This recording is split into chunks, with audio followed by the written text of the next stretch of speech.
Okay, so hello everyone. We're Group 6. My name is Zachary Bitzer. Saba Chaudhary. Connor Kindrigan. Anna Dupina. Jonathan Nooms. And we're here to talk to you about the pay scale of professional athletes and how we feel that they are paid too much. By show of hands, who here agrees with professional athletes being paid too much? Alright, so what we're here to do is we're going to look at which people we think are paid too much, as many people do think they're paid way too much in their pressing. We'll also look at, for the professional sports, we'll look at basketball, soccer, baseball, and football while speaking to you with this presentation. So I am now going to hand it over to Anna, and she will speak.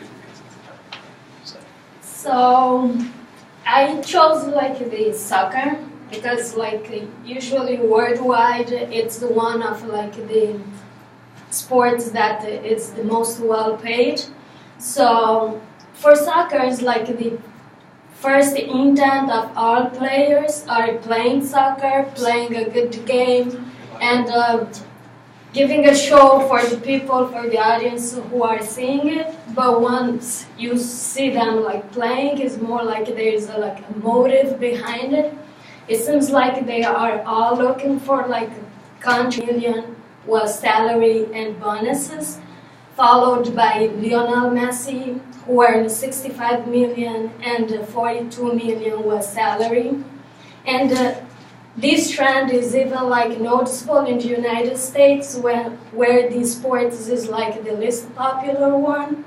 We're gonna find Clint Dempsey, who earned $7 million in 2013 just in salary, followed by Rob Kinn, who earned $4 million. So to compare that, the average salary for soccer players in the United States in 2012 was $156,000, and compare that with other professions college professors, who in 2012 earned a salary of an average of $85,000 per year. So this difference is very noticeable. If you see for example a professor who do researches and teach students, prepare them for the world and the everyday work environment, are earning almost half less than the average soccer players earn. So my question is, who thinks that soccer players are paid too much? So, and do they deserve the salary that they earn? And my answer is we can justify these salaries since the team owners are making way more, about 300% more than what the soccer players are earning. It's a high-risk game. They play it for only a few years of their careers or their lives. So, but is it deserved? Just these few years and what the sport and team owners make it deserved for the soccer players to earn that much? My answer is no. Because I think only one or few of the person in a team earns the high salary, while the majority of the people, the teamwork and everything in the team is kind of overlooked. They don't realize that if you put Cristiano Ronaldo there playing, he doesn't play by himself. It's kind of group and a team effort that I believe it's not taken into consideration. And for that reason, I think they don't deserve the salary they are paid, and for the amount of work they do, they are not contributing to the better of the society in general. So I'll hand it to Jonathan. Now you're to The NBA is filled with many different egos and personalities. One is the king of basketball, LeBron James, who has played with two teams over his career, only the Cleveland Cavaliers and the Miami Heat. Before stepping into the NBA with the Cavs, LeBron signed a 7-year, $90 million deal with Nike. a shoe endorsement that would pay him throughout his career. Other sponsorships that LeBron James has earned over his career are such as Coca-Cola, Upper Deck, Bubblicious, and Cadbury, just to name a few. This chart right here shows LeBron's career earnings in endorsements and actual player salary from the league. As you can see, in 2003, when he first came in the league, he had the rookie contract, which paid him only $4 million. But by the time, in today's day, he makes roughly $20 million per season from the Cleveland Cavaliers. These are the top 5 paid salary basketball players by their teams in the league. Number 1 is Kobe Bryant with with $23,500,000. Next is Amari Stoudemire, $23,410,998. Joe Johnson of the Brooklyn Nets, $23,180,790. Carmelo Anthony of the New York Knicks, $22,458,401. And Dwight Howard of the Houston Rockets, $21,436,271. And as these players work hard for their money, it's not as much work for them, it's more of a fun or a hobby that they can earn money from. Fans are a big part of what these players are able to make due to the outrageous prices that the fans pay to see their favorite teams play live. People look for the athletes to become role models or to provide a service of entertainment to society, similar to people such as teachers or doctors who help the youth grow but get a lot less money per year. Each basket that Kobe Bryant scores earns him equivalent to the average classroom teacher's yearly salary.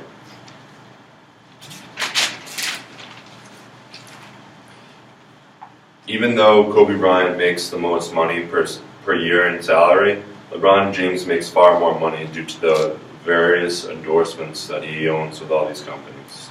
And now I'll be passing on to John. It's Solid. a little messed up. You did it out of order. Yeah. Yeah. I gotta switch around. We all know football is one of America's favorite sports. I'm sure everyone has been to a game or actually seen one on TV. Their purpose is to provide entertainment for everyone. In my opinion, I feel like they get paid too much to just throw around the ball.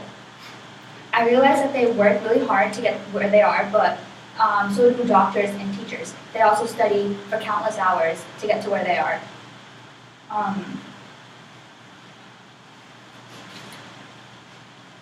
Rodgers makes makes $22 million. Matt Ryan, Joe Flacco, Drew Brees also make about $20 million.